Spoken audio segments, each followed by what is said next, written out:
Gelombang jangkitan COVID-19 terkawal. Pengundi tidak perlu bimbang tunai tanggungjawab Sabtu ini.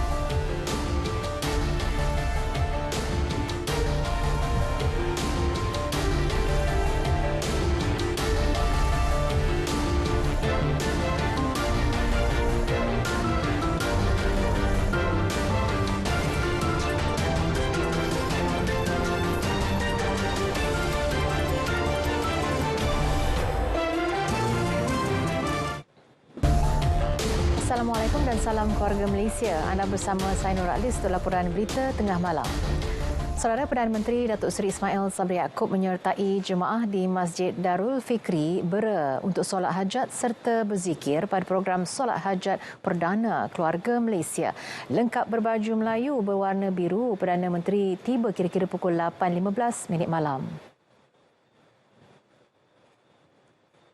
Perdana Menteri seterusnya menyertai jemaah menunaikan solat Isyak dan solat sunat hajat yang diimamkan Imam Satu Masjid Darul Fikri Ahmad Hakim Samsudin.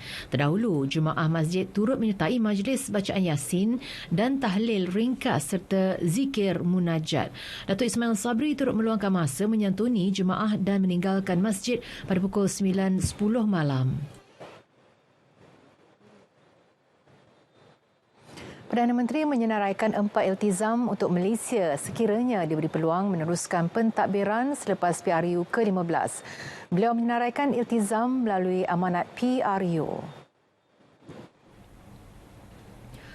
Datuk Seri Ismail Sabri memaklumkan iltizam pertama menyatupadukan rakyat demi kesejahteraan dan kebajikan keluarga Malaysia. Kedua, menyuburkan kemakmuran ekonomi serta pembangunan negara. Seterusnya, memelihara kesucian agama Islam tanpa meminggirkan agama lain selaras Perlembagaan Persekutuan serta keempat, memperkasa integriti tadbir urus negara. Perdana Menteri berharap seluruh iltizam dapat dilaksanakan sekiranya semua pengundi memberi kepercayaan untuk beliau dan Barisan Nasional menerajui negara. Gelombang jangkitan COVID-19 termasuk varian Omicron XBB terkawal. Justru Menteri Kesihatan Khairi Jamaluddin berkata, pengundi tidak perlu bimbang untuk keluar menunaikan tanggungjawab pada hari pengundian Sabtu ini. Statistik minggu lepas menunjukkan bilangan kes baharu turun 13.4%.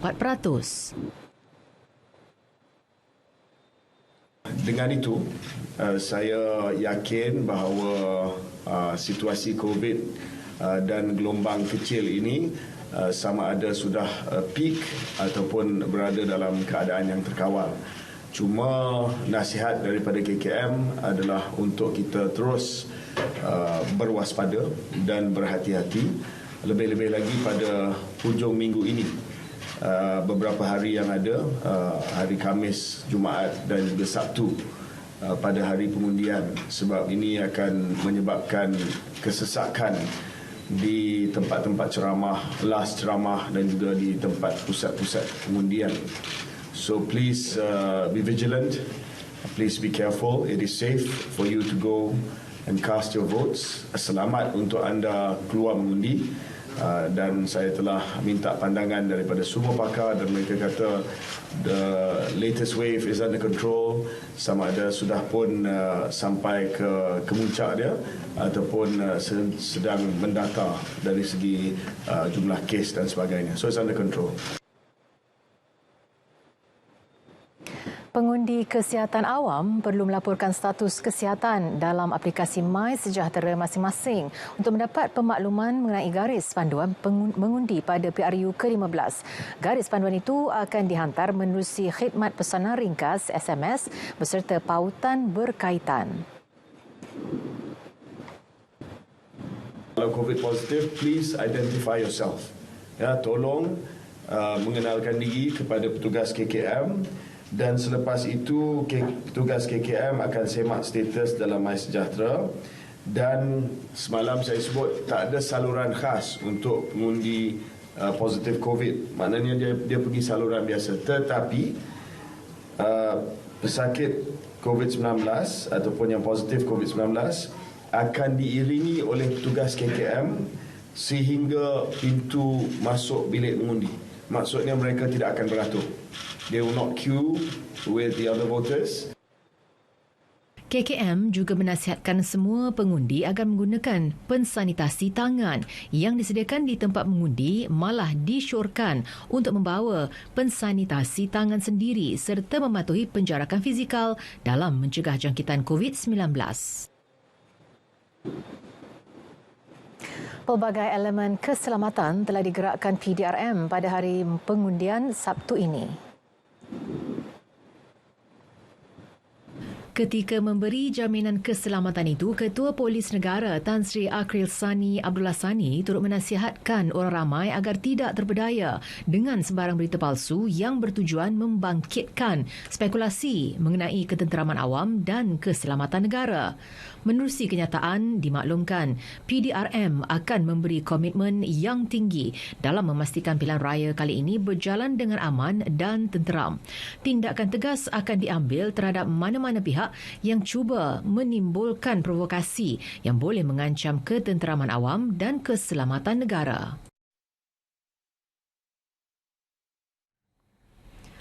Polis menafikan berlaku kesesakan di Kompleks Kastam, Imigresen dan Kuarantin CIQ bangunan Sultan Iskandar, Johor Bahru yang didakwa berikutan rakyat Malaysia pulang untuk mengundi seperti video yang tular menerusi media sosial. Kenyataan Ketua Polis Daerah Johor Bahru Selatan ACP Raub Selamat memaklumkan tular sebuah video berdurasi 17 saat memaparkan kesesakan di lokasi berkenaan, namun hasil siasatan mendapati ia merupakan sebuah video lama. Ketika ini, keadaan kemasukan pengembara pada kadar biasa iaitu tidak melebihi 2,000 individu pada satu-satu masa dan tiada pertambahan mendadak. Sehubungan itu, orang ramai dinasihat supaya tidak menularkan perkara yang tidak benar sekaligus menimbulkan kegusaran. Menteri Komunikasi dan Multimedia Tan Sri Anwar Musa meminta orang ramai berwaspada dengan setiap maklumat yang diterima di media sosial. Ia kerana wujud tindakan menyebarkan berita palsu ketika fasa akhir kempen PRU ke-15. Akuinya dalam tempoh berbaki untuk berkempen, wujud berita palsu yang sengaja direka pelbagai pihak untuk menarik perhatian pengundi. Jadi cabaran kepada orang ramai ialah untuk menapis berita-berita yang sedemikian supaya tidak mudah terpengaruh dengan apa saja yang kita lihat di hadapan. Kita ada agensi-agensi rasmi seperti bernama RTM yang hanya melaporkan berita-berita yang tepat dan benar serta cepat. Saya harap itu dapat membantu rakyat untuk mendapatkan pemberitaan yang sahih. Namun begitu kita tak boleh menyekat sosial media misalnya, tapi perlulah ada tapisan-tapisan. Tan Sri Anwar mengulas mengenai berita tular di media sosial berkaitan ramalan dan dapatan kajian Badan Bebas berhubung sentimen penerimaan pengundi terhadap Barisan Nasional.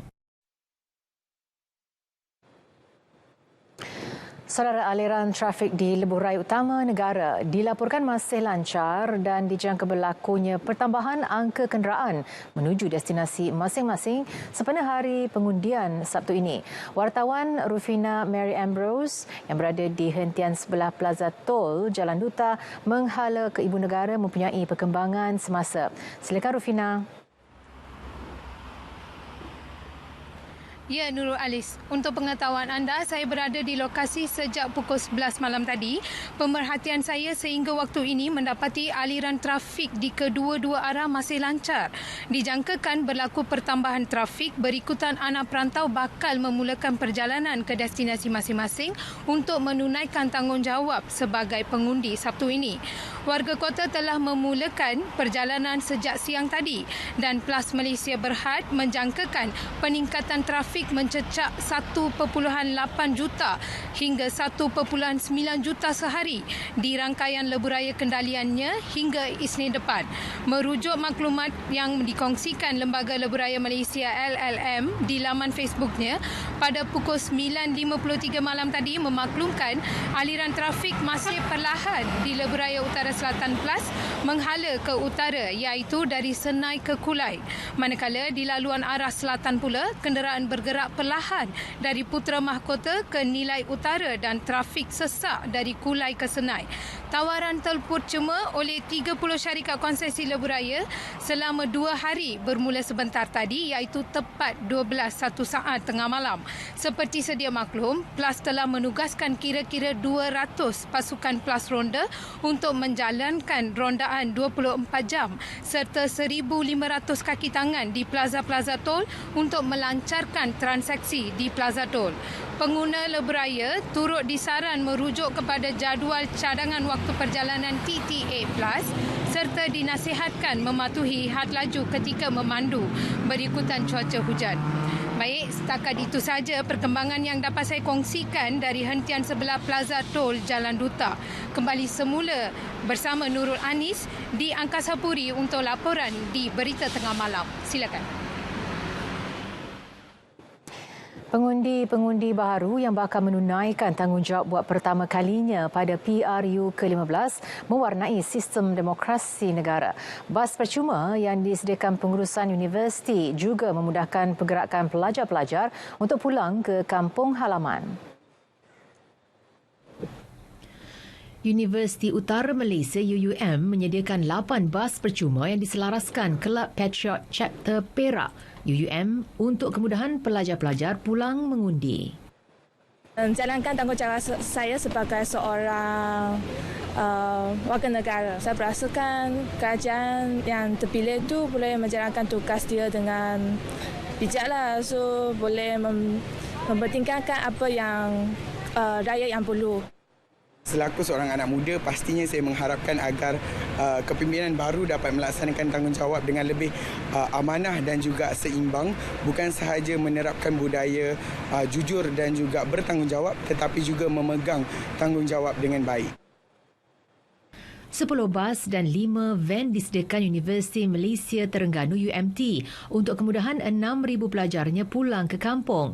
Malah cuti 5 hari diberikan sebelum masing-masing menyambung kuliah Selasa depan.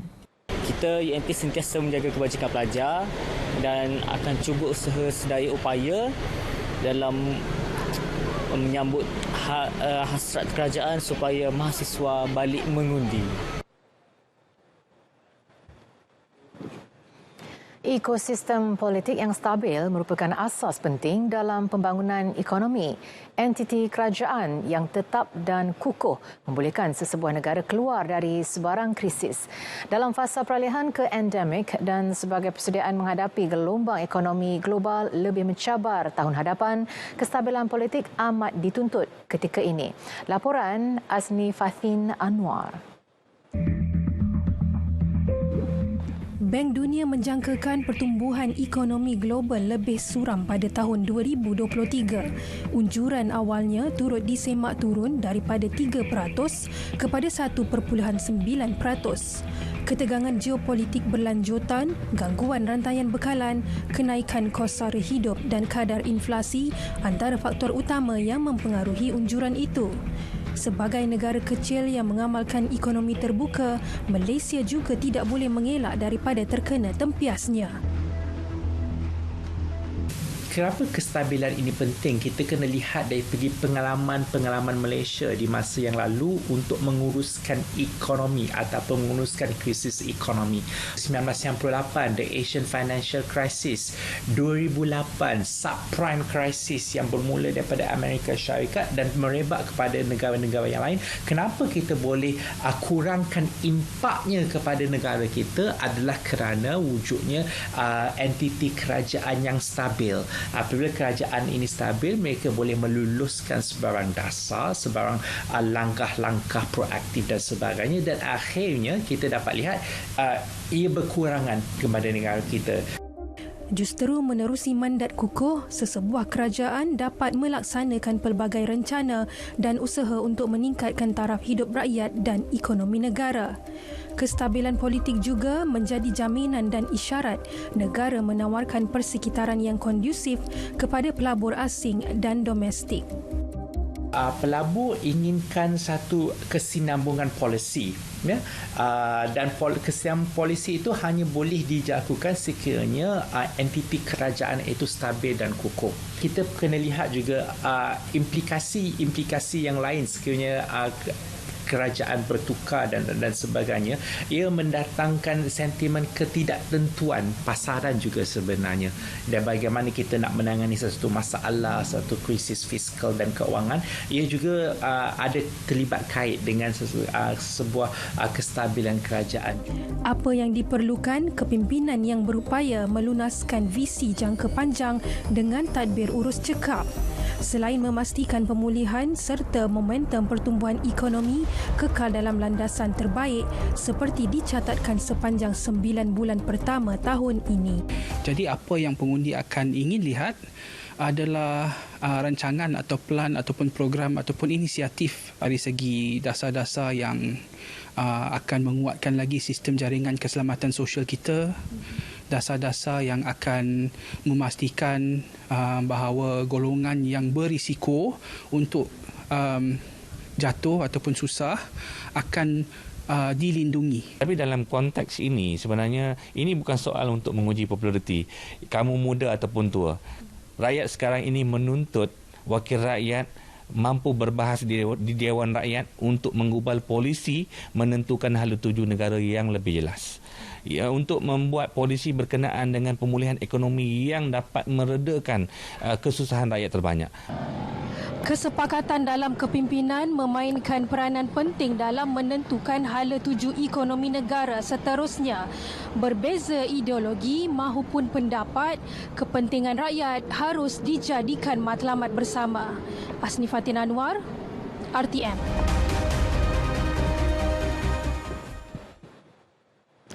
Pencapaian keluaran dalam negara kasar KDNK sebanyak 14.2% untuk suku ketiga tahun ini membuktikan agenda pembangunan yang berterusan oleh kerajaan memberi kesan positif kepada pendapatan negara.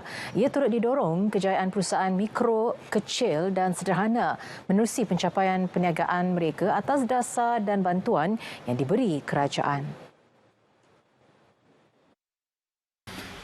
Pemberian bantuan-bantuan juga mempunyai kesan, dua kesan. Kesan yang pertama ialah dia benar-benar menolong kumpulan yang berpendapatan rendah dan tidak mampu untuk terus hidup disebabkan kenaikan harga barang dan kos hidup.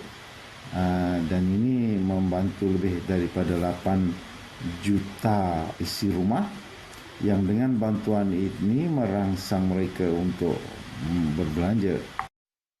Inisiatif itu telah meningkatkan perbelanjaan isi rumah sekaligus melonjakkan KDNK negara.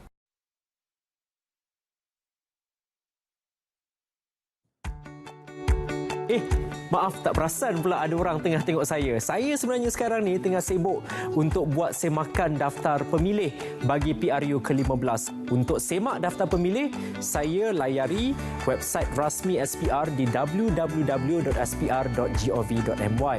Dan pada hari pengundian, biasanya pusat-pusat pengundian akan dibuka mulai pukul 8 pagi hingga 6 petang bagi semenanjung. Bagi penduduk di Sabah dan Sarawak, pusat-pusat pengundian akan dibuka mulai pukul 7.30 pagi hingga 5.30 petang. Dalam Dewan Mengundi, serahkan my card atau dokumen pengenalan diri kepada kerani yang pertama. Seterusnya, kerani pengundian akan membantu kita untuk membuat calitan dakwat kekal pada jari. Dapatkan kertas undi daripada kerani pengundian ketiga. Maju ke petak undi dan tandakan pangkah pada ruang calon dalam kertas undi anda. Pilih satu saja calon. Kemudian, masukkan kertas undi ke dalam peti undi yang telah pun disediakan. Setelah selesai, keluar segera dari tempat pengundian. Terima kasih kerana menjalankan tanggungjawab sebagai warga negara Malaysia. Tahniah.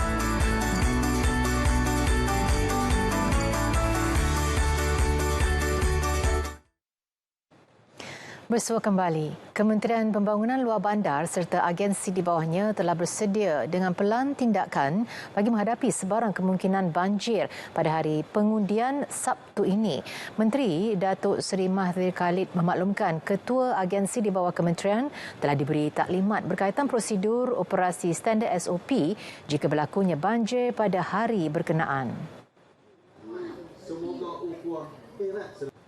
Kita telah memberi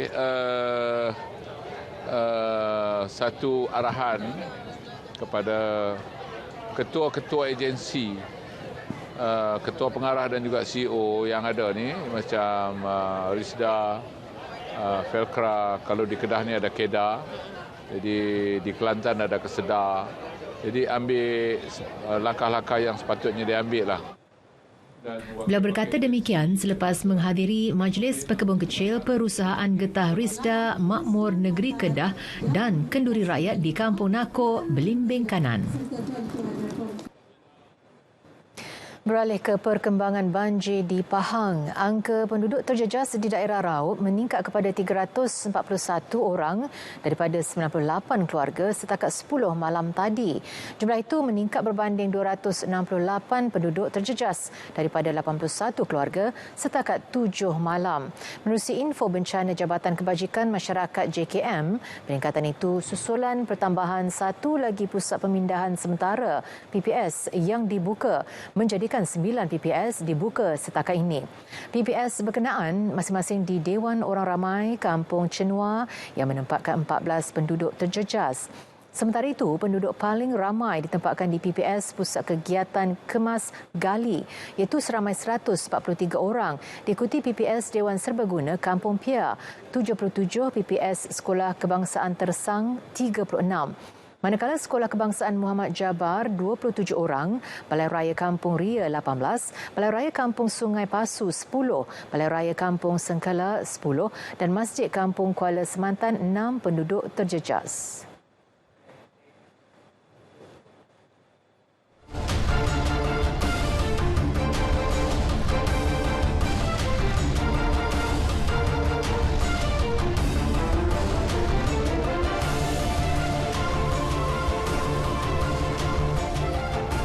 Kita ke segmen sukan. Pemain tonggak pertahanan negara Ahmad Khuzaimi PE percaya bukan mustahil untuk skuad Harimau Melaya beraksi pada Piala Dunia suatu hari nanti.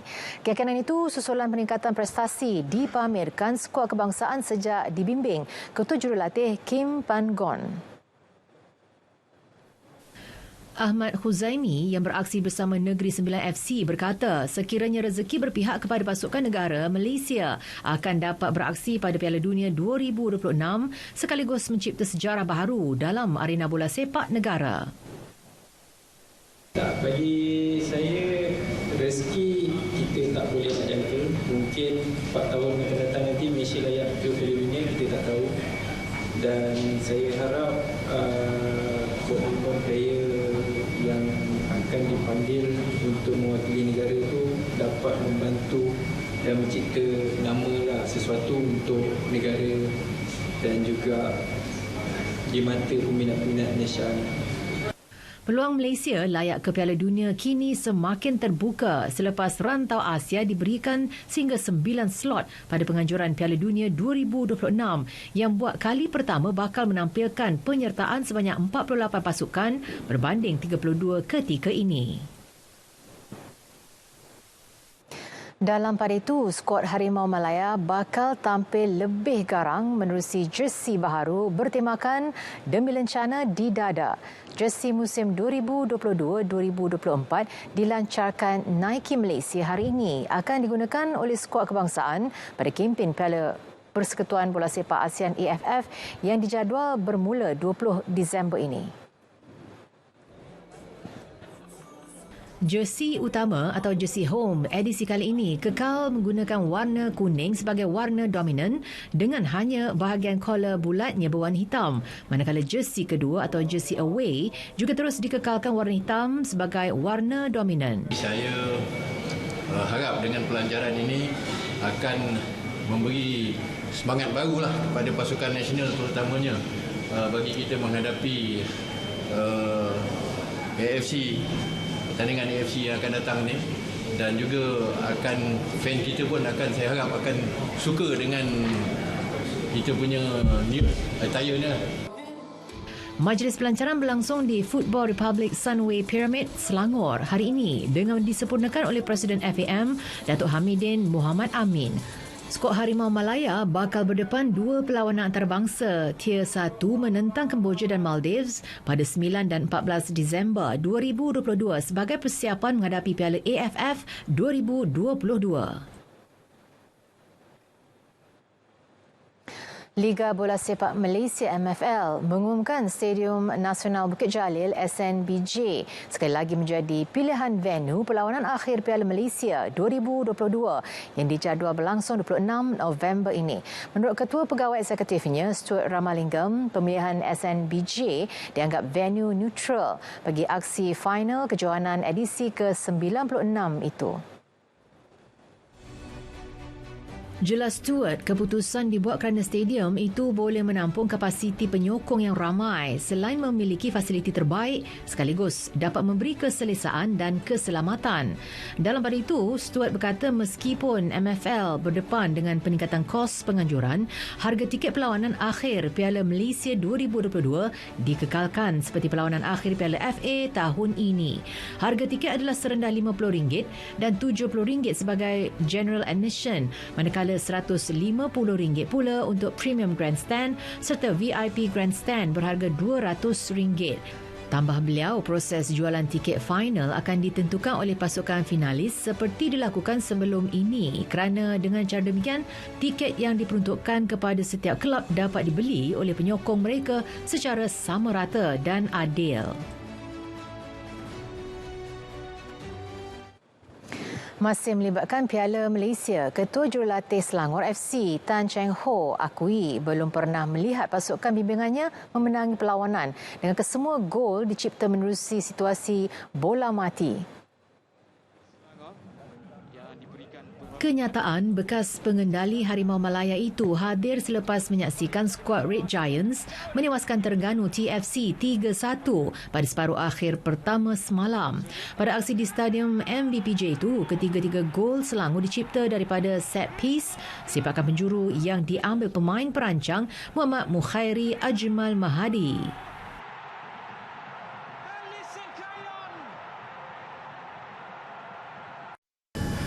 So far itulah first time saya orang kata merasai suasana 3 corner kita dapat 3 gol. Of course itu bukan datang secara nasib lah. Kita pun ada buat latihan. Saya begitu confident dengan Muhairi Ajmal. Dia punya delivery memang very good delivery. Itu sebablah pertahanan atau striker kita dapat menjaringkan gol. Keputusan itu menamatkan rekod 9 kemenangan berturut-turut TFC dalam kesemua pertandingan, manakala Selangor pula meneruskan rekod tanpa kalah dalam 9 perlawanan di bawah bimbingan Cheng Ho.